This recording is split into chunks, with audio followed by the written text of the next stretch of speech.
देश प्रेम एक शौर्य गाथा। भाग 3। अभी तक आपने जाना, कविता जी अपनी बड़ी बहू को घर की जिम्मेदारी सौंपने के बाद उनका निधन हो जाता है। इधर विक्रांत आर्मी ज्वाइन कर लेता है। कुछ साल के बाद उसकी प्रमोशन होती है और वो कैप्टन बन जाता है। फिर उसके घर वाले उसकी शादी के बारे में सोचने लगते हैं। तभी श्रुति के घर से रिश्ता आता है। सब उसे वहाँ देखने जाते हैं। लड़की बहुत ही सुंदर और गुणवान होती है।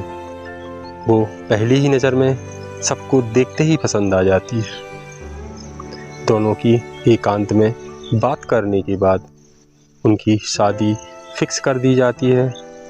शादी का दिन आ जाता है। सारी रस्मों के बाद श्रुति को विदा कराकर उसके ससुराल ले जाया जाता है। अब आगे। घर के सामने जैसे ही गाड़ी आकर रुकी, नीलम और नेहा दोनों ही श्रुति को कार से निकालने बाहर आई। उसके बाद दोनों ने उसके सामने चावलों से भरा हुआ कलश रख दिया और उसे दाहिने पैर से गिराकर घर में प्रवेश करने के लिए कहा। श्रुति ने झुककर पहले घर की देहली को प्रणाम किया, फिर अपने दाहिने पैर से कलश गिराया और घर के अंदर प्रवेश किया। विक्रांत का चेहरा एकदम खिला हुआ था कि उसकी खुशी देखे ही बनती थी। अगले दिन कंगन खेलने की रस्म निभाई जाती है। नीलम और नेहा उसके पास बैठ जाती हैं। बाकी सभी लोग उनको घेर कर खड़े हो जाते हैं। फिर एक बड़े से बर्तन में दूध, पानी और गुलाब की पंखुड़ियाँ मिलाकर उनके सामने रख दिया जाता है और उसमें चांदी की एक अंगूठी छिपा दी जाती है। फिर दोनों को उस अंगूठी को ढूंढकर निकालने के लिए कहा जाता है। नेहा विक्रांत को जीतने के लिए कह रही है और नीलम श्रुति का हौसला बढ़ा रही है।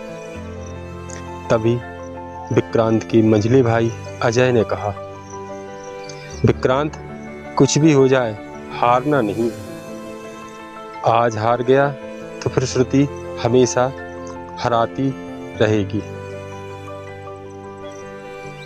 कनिका अपनी भाभी की साइड लेकर कहती है, क्यों भैया, क्यों जीतेंगे?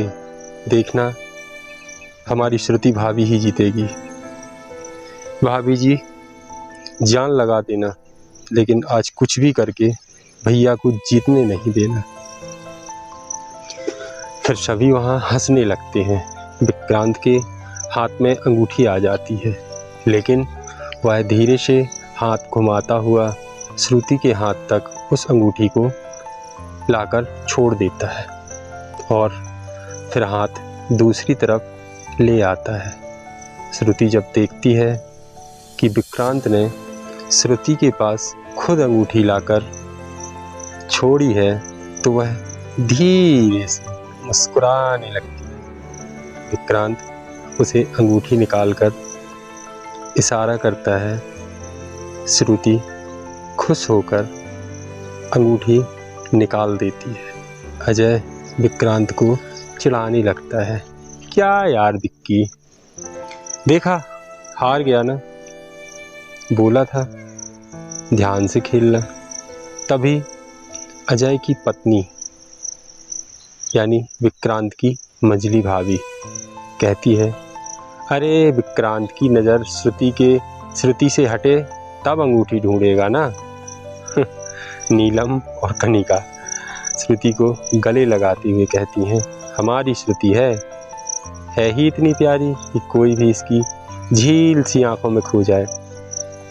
यह सुनकर विक्रांत अपने बालों में हाथ फिराने लगता है और फिर विक्की श्रुति को वो अंगूठी पहना देता है। उसके बाद कुलदेवी की पूजा कराकर श्रुति को पग फेरे की रस्म के लिए ले जाया जाता है।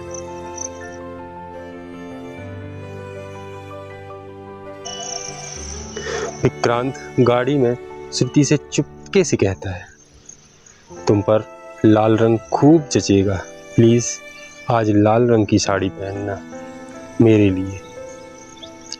श्रुति हाँ में सिर हिला देती है।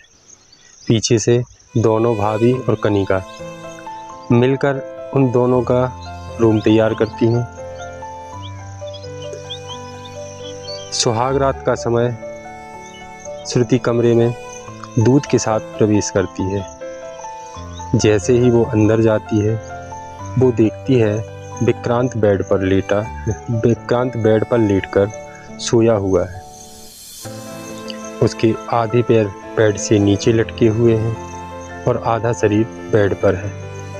श्रुति जैसे ही दूध रखने के लिए टेबल की ओर मुड़ती है, विक्रांत धीरे से लड़खड़ाते हुए कदम बढ़ाता श्रुति की तरफ बढ़ने लगता है। उसकी यह हालत देखकर श्रुति को लगता है कि शायद विक्रांत ने शराब पी ली है, और यह देखकर वो घबरा जाती है। विक्रांत पीछे से आकर श्रुति के गले लग जाता है और उसे कसकर पकड़ लेता है। फिर श्रुति को कहता है, लाल साड़ी में तुम बहुत खूबसूरत लग रही हो, आई लव यू। श्रुति कहती है, ये क्या, आप शराब पी कर आए हैं? अरे नहीं यार, बस दोस्तों ने पिला दी थी। जैसे ही श्रुति गुस्से से विक्रांत की ओर मुड़ती है, विक्रांत को हंसी आ जाती है। श्रुति कुछ समझ नहीं पाती। विक्रांत हंसते हुए कहता है, जरा अपना मुंह तो देखो, कैसे गुस्से से लाल हो गया है। लाल साड़ी पहनने के लिए कहा था तुमसे, लाल मुंह बनाने के लिए नहीं। तो क्या आपने शराब नहीं पी?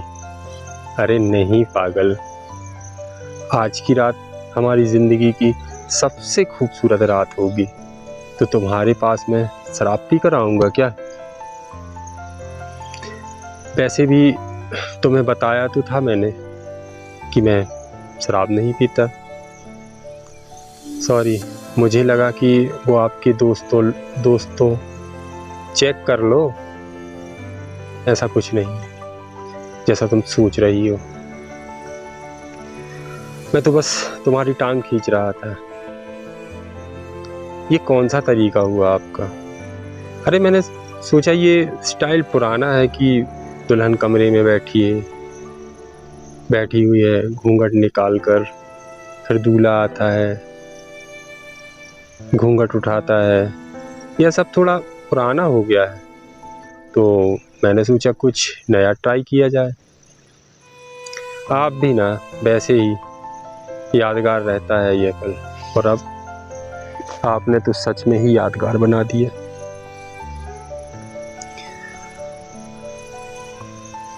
फिर विक्रांत श्रुति को बेड पर बिठाता है और उसके पास बैठता है। कहता है, अच्छा अपने हाथों की मेहंदी दिखाना जरा, मैं भी तो ढूंढूं आखिर कहाँ लिखवाया गया है मेरा नाम। श्रुति हंसती हुई अपने दोनों हाथ आगे कर देती है। पर ये क्या? मेहंदी को देखकर विक्रांत एकदम से चौंक जाता है। श्रुति ने मेहंदी में बंदूक लिए एक फौजी बनाया था और उसके साथ में तिरंगा लहरा रहा था। यह देखकर विक्रांत श्रुति से पूछता है, ये सब क्या है? तो श्रुति कहती है, अब पति देश से प्यार करने वाला मिला है, तो पत्नी को भी तो वैसा ही बनना पड़ेगा।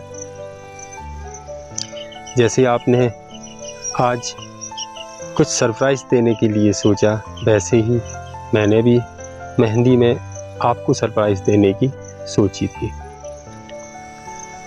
तो कैप्टन साहब, कैसा लगा मेरा सरप्राइज?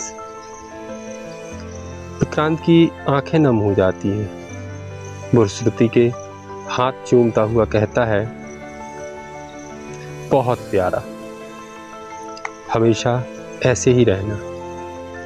धीरे धीरे करके एक सप्ताह बीत जाता है और विक्रांत की छुट्टी खत्म हो जाती है। समय आता है उसके वापस लौटने का। श्रुति का विक्रांत को भेजने का बिल्कुल भी मन नहीं कर रहा। विक्रांत भी अपनी नई नवेली पत्नी को छोड़कर नहीं जाना चाहता था, पर जाना तो था। विक्रांत अपने सूटकेस को पैक कर रहा था वापस जाने के लिए।